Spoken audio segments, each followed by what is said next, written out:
بسم اللہ الرحمن الرحیم نحمدہ ونصلی علی رسولہ الکریم اما بعد۔ دینی باتوں کو لے کر بہت سے لوگوں کے ذہن میں مختلف طرح کے اشکالات و سوالات پیش آتے ہیں جنہیں وہ کسی عالم دین سے پوچھ نہیں پاتے یا کھل کر سوال و جواب نہیں کر پاتے۔ آپ کے سوالات کے چھٹی قسط میں چھٹے ایپیسوڈ میں کچھ ایسے ہی سوالات میں عام لوگوں کی طرف سے مولانا سے کروں گا اور کوشش کروں گا کہ سچ اور صحیح کی تلاش میں رہنے والے لوگوں کے سوال کا اطمینان بخش اور آسان جواب مل سکے۔ پہلا سوال یہ کہ جب قرآن و حدیث ہمارے بیچ موجود ہے پھر ہمیں علماء کی کیا ضرورت، جبکہ اللہ اور رسول نے تمام قرآن و حدیث میں امت کو باتیں بتلا دی ہیں۔ بسم اللہ الرحمن الرحیم، شکریہ بہت بہت۔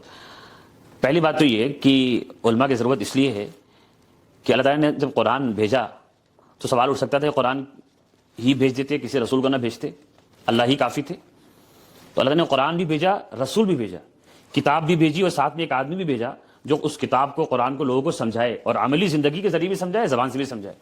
اس لیے قرآن کے بعد سب سے جو معتبر دلیل ہمارے نزدیک ہے وہ حدیث ہے، اور حدیث کہتے ہیں حضور کی باتوں کو بھی، حضور کے کام و زندگی کو بھی، دونوں باتیں دین ہیں۔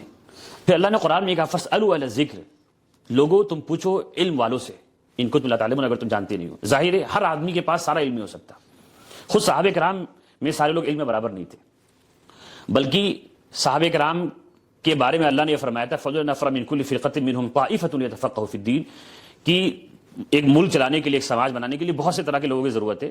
بہت سے لوگ جنگی محاذ پر ہوں گے، جہاد کر رہے ہوں گے، کچھ لوگ ایسے ہونے چاہیے، کچھ لوگ طائفۃ منہم جو دن رات صرف دین سیکھیں، لوگوں کو مسئلے بتائیں۔ وہی صحابہ کے علماء تھے، وہی صحابہ کے مفتیان کرام تھے۔ تو یہ چیز قرآن سے بھی ثابت ہے، حضور کی زندگی سے بھی ثابت ہے کہ ہر شخص ایسا نہیں ہو سکتا جس کو دین کے سارے مسائل کا علم ہو۔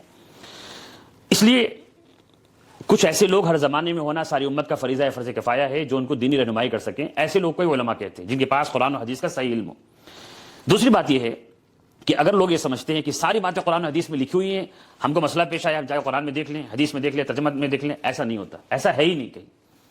مثال کے طور پر ابوبکر صدیق رضی اللہ تعالیٰ عنہ سب سے بڑے صحابی ہیں، امت کے سب سے افضل شخص ہے۔ ان کے سامنے بہت سے مسئلے ایسے آئے کہ انہیں پتہ نہیں تھا اس سلسلے میں قرآن کی آیت کوئی ہے یا اللہ کے رسول نے اس سلسلے میں کوئی بات فرمائی ہے۔ بہت سے مرتبہ ان کو علم نہیں تھا، لہذا دوسرے صحابہ سے مدد لیتے تھے، حالانکہ سب سے بڑے صحابی تھے علم کے اعتبار سے بھی، مرتبے کے اعتبار سے بھی، اور سب سے بڑی کرسی بھی انہیں کے پاس تھی، حضور کے جانشین تھے۔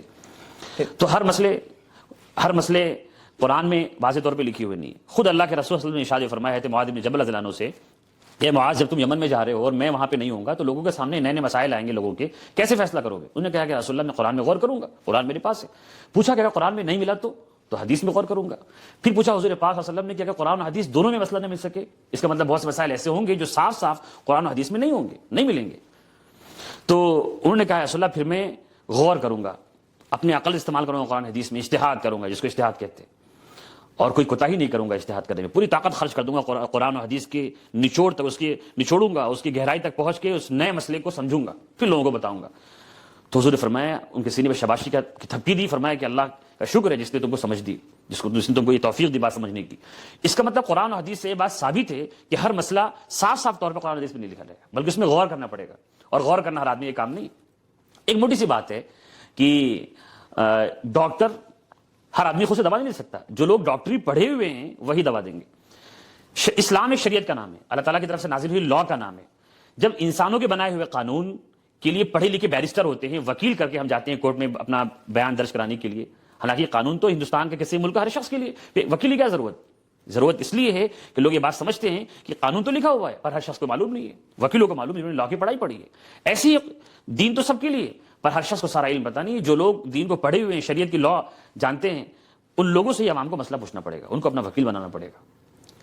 پھر اس آیت کا مطلب کیا ہے کہ جو اللہ تعالیٰ نے ارشاد فرمایا وَلَقَدْ يَسَّرْنَا الْقُرْآنَ لِلذِّكْرِ فَهَلْ مِن مُدَّكِرٍ، کہ ہم نے قرآن کو نصیحت کے لیے آسان کر دیا، تو پھر کون ہے اس کو جو نصیحت قبول کرے؟ جی بالکل، یہ سوال بہت سے لوگوں کے ذہن میں آتا ہے کہ قرآن سب کے لیے اللہ نے آسان کر دیا۔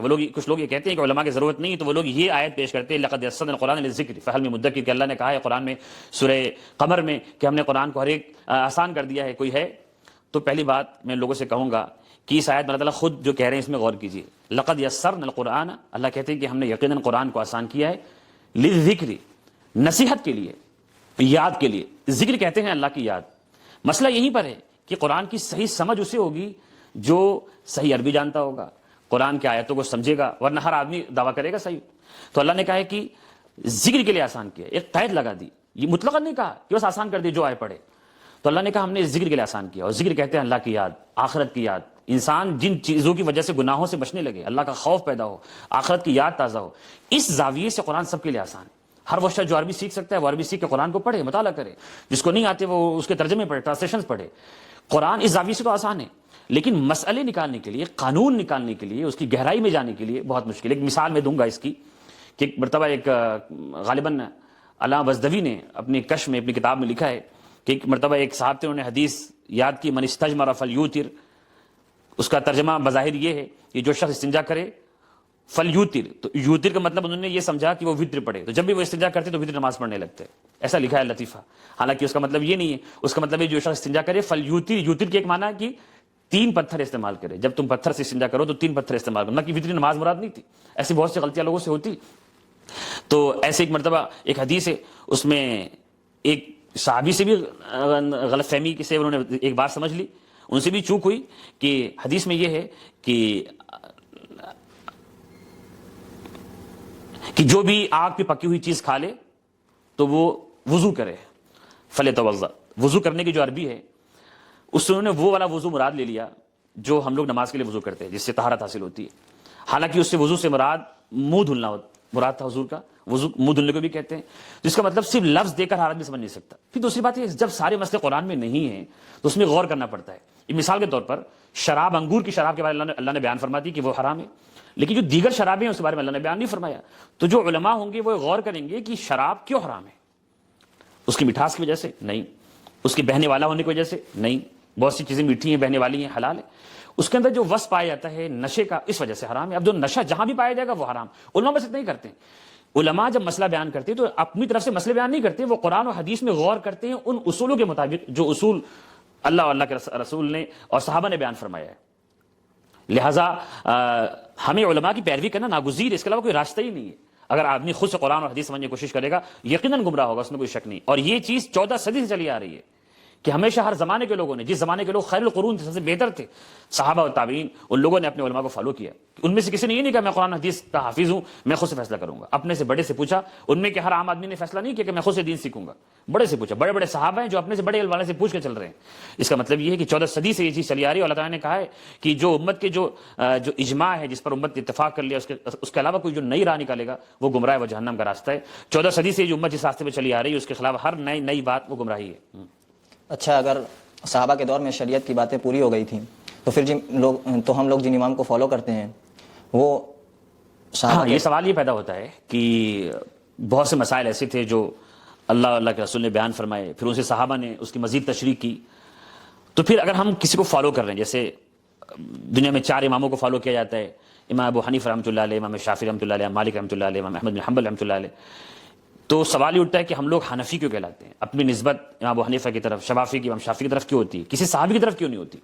تو دیکھیں بہت سی مرتبہ صرف نام رکھا جاتا ہے کسی چیز کو صرف پہچان کے لیے. جیسے ہم لوگ حنفی ہیں تو اس کا مطلب نہیں کہ امام ابو حنیفہ کو مانتے ہیں, کسی اور صحابی کو نہیں مانتے. دراصل ہوا یہ کہ قرآن تو اللہ کے رسول نے لکھوایا, حدیث کو نہیں لکھوایا. حدیث صحابہ کو زبانی یاد ہوتی تھی. پھر جب حضور پاک صلی اللہ علیہ وسلم کا انتقال ہو گیا اور بہت سے نئے مسائل آنے لگے تو صحابہ کرام نے اس پہ غور فرمایا حضور کے طریقے کے بتائے ہوئے طریقے کے مطابق. لیکن کوئی ایسی کتاب نہیں بنی تھی جس کو اسلامک لا کی کتاب آپ کہہ لیں, جس میں ساری باتیں A to Z لکھی ہوئی ہوں. غور چل رہا تھا, اجتہاد چل رہا تھا. لوگ قرآن و حدیث میں غور کر کے نئی جو چیزیں پیدا ہو رہی تھی دنیا کی ترقی کے ساتھ, اس کا مسئلہ بیان فرماتے. جب تابعین کا دور آتا ہے یا صحابہ کے بعد کے لوگوں کا یا ان کے بعد کا دور آتا ہے, جب تعلیم میں کاغذ آ گیا, قلم و کتاب کا استعمال خوب ہونے لگا, تو جو اللہ کے رسول کی بیان کی ہوئی چیزیں تھیں, حدیث, صحابہ کے جو فتوے تھے, ان کے سمجھے ہوئے مسائل تھے, اس کو مدون کیا جانے لگا, اس کو کتابی شکل دی جانے لگی, اس کو سسٹمیٹک انداز میں مرتب کیا جانے لگا. تب جو ہے وہاں سے باقاعدہ دین پھیلا ہے کتابی شکل میں. اس لیے جیسے مثال کے طور پر علی گڑھ سے پڑھا ہوا آدمی علی کہلاتا ہے. حالانکہ جو کتابیں وہاں پڑھائی جاتی ہیں وہ ہر کالج میں پڑھائی جاتی ہیں, لیکن وہ اس جگہ سے اس نے تعلیم حاصل کی, اس لیے علی کہا جا رہا ہے. دیوبند سے جو لوگ پڑھتے ہیں وہ قاسمی کہلاتے ہیں, حالانکہ وہ جو باتیں وہاں پڑھائی جاتی ہیں بہت سے مدارس سے پڑھائی جاتی ہیں, لیکن انہوں نے وہاں سے سیکھا تو ان کا نام لوگوں نے قاسمی رکھ دیا کیونکہ وہاں قاسم نانوتوی کا مدرسہ ہے. ایک بہت سی موٹی سی مثال دوں گا کہ اس بات کو سمجھانے کے لیے کہ ہم لوگ حنفی ہیں, اس کا مطلب نہیں کہ امام ابو حنیفہ نے جو باتیں بیان کی اسی کو ہم مان رہے ہیں, ان کی اپنی باتیں, بلکہ یہ باتیں صحابہ کی ہیں. صحابہ میں ہی الگ الگ رائے تھی, الگ الگ فتوے تھے بہت سی سلسلوں میں, جو کہ اللہ تعالیٰ کی منشا یہی ہے کہ جس چیز کو اللہ نے واضح بیان فرما دیا اس میں کوئی اختلاف نہیں، جس چیز کو اللہ تعالیٰ نے واضح بیان نہیں فرمایا اللہ تعالیٰ چاہتے ہی تھے کہ اس میں دو راہیں نکلیں تاکہ امت کے لیے آسانی ہو، تو صحابہ میں اختلاف چلا ہے، وہی اختلاف جب آگے بڑھا ہے تو لوگوں نے اس کو کتاب شکل دے دی، تو کچھ لوگ اس کو ماننے لگے، کچھ لوگ اس کو ماننے لگے۔ اس مثال کے طور پر حضور پاک صلی اللہ علیہ وسلم نے کبھی نماز ایسے بھی پڑھی ہے کہ رکوع میں جاتے ہوئے ہاتھ اٹھایا ہے شروع میں، اور بعد میں اس کو اللہ نے منع کر دیا تو اس سے رک گئے۔ جو صحابہ حضور کو شروع میں دیکھے تھے بعد میں نہیں دیکھے تھے، ان کو یہ پتہ نہیں تھا کہ بعد میں یہ منع کیا گیا ہے ہاتھ اٹھانا، تو حضور کی وہ عمل جو انہوں نے شروع میں دیکھا تھا وہ زندہ رہے اس لیے انہوں نے اس کو جاری کر دیا۔ اور جو صحابہ حضور کی زندگی میں بعد میں ملے انہوں نے شروع کی چیزیں نہیں لی، بھائی دین تو 23 سال میں رفتہ رفتہ نازل ہوا ہے، کبھی شراب شروع میں جائز تھی، پھر اس کو یہ کہا گیا ناپسندیدہ ہے، پھر کہا گیا حرام ہے، تدریجاً اسٹیپ بائی اسٹیپ حرام ہے۔ تو دین جو مرتب ہوا ہے سسٹمیٹک وہ صحابہ کے بعد آ کر ہوا ہے، اور وہ صاحب ایک مثال میں دیتا ہوں اس کی، جیسے نیوز دنیا میں جو خبر واقعات ہوتے ہیں، جو بڑے بڑے نیوز چینلز ہیں جیسے الجزیرہ ہے یا ہندوستان میں آج تک ہے یا انڈیا ٹوڈے جو بھی ہے، لوگ نیوز پڑھتے ہیں تو بولتے ہیں میں الجزیرہ سے پڑھا ہوں، آج تک سے پڑھا ہوں، آج تک کی نیوز ہے، حالانکہ نیوز آج تک کی نہیں ہے، الجزیرہ کی نہیں ہے، اس نے محض نیوز کو پھیلایا ہے۔ نیوز تو اس آدمی کی ہے جس نے الجزیرہ والے کو بتایا، نیوز تو ان ستروں کی، ان لوگوں کی جنہوں نے آج تک والے کو بتایا، اصل خبر وہاں سے آ رہی ہے۔ لیکن جہاں پر آ کر لوگوں کے سامنے پریزنٹ ہوا ہے بڑے پیمانے پر، جہاں سے زیادہ لوگوں نے لیا ہے نام اس کا لگ گیا۔ ایسی صحابہ سے دین آیا، لیکن جہاں سے فن تدوین ہوا، جہاں پہ ہزاروں لاکھوں لوگ اسکول اور کلاس کی شکل میں آ کے پڑھے تو مشہور ہو گیا کہ ابو حنیفہ سے پڑھے تو وہ حنفی کہلائے۔ تو اس طریقے سے تو یہ نام محض فرق کرنے کے لیے، حنفی مطلب وہ ایک اسکول آف تھاٹ ہے، حنفی کا مطلب یہ نہیں کہ امام ابو حنیفہ کو ہی فالو کرتا ہے، صحابہ کو فالو نہیں کرتا، صحابہ سے ہی چلی آئی چیزیں ہیں جس کو امام ابو حنیفہ نے آگے بڑھایا ہے بڑے پیمانے پر۔ یہ عوام کو سمجھنے کے لیے اتنی بات کافی ہوگی۔ میری بات کا خلاصہ یہ ہے کہ ہر عام آدمی کا کام نہیں ہے، یہ ایک اسپیشلائزیشن ہے، ایک تخصص ہے، اس کے لیے جو خاص پڑھے لکھے لوگ جیسے کہ دیگر شعبے ہیں دنیاوی، ہر فن کے خاص لوگ ہوتے ہیں، عام لوگ ان سے رجوع کرتے ہیں، ان سے چیزیں دریافت کرتے ہیں۔ ایسی دین کا علم بھی ایک خاص علم ہے، ہر شخص کا وہ علم نہیں ہے۔ جو عام لوگ ہیں وہ اس میں جو اسپیشلائزیشن کیے ہوئے ہیں، جو اسپیشلسٹ ہیں ان کو فالو کریں گے۔ 14 صدی سے جو دین جس شکل میں آیا ہے اس شکل میں آگے بڑھایا جائے گا۔ اللہ تعالیٰ ہم سب کو صحیح سمجھ عطا فرمائے۔ انہی باتوں پر ہم اپنی باتوں کو ختم کرتے ہیں۔ وآخر دعوانا الحمدللہ رب العالمین۔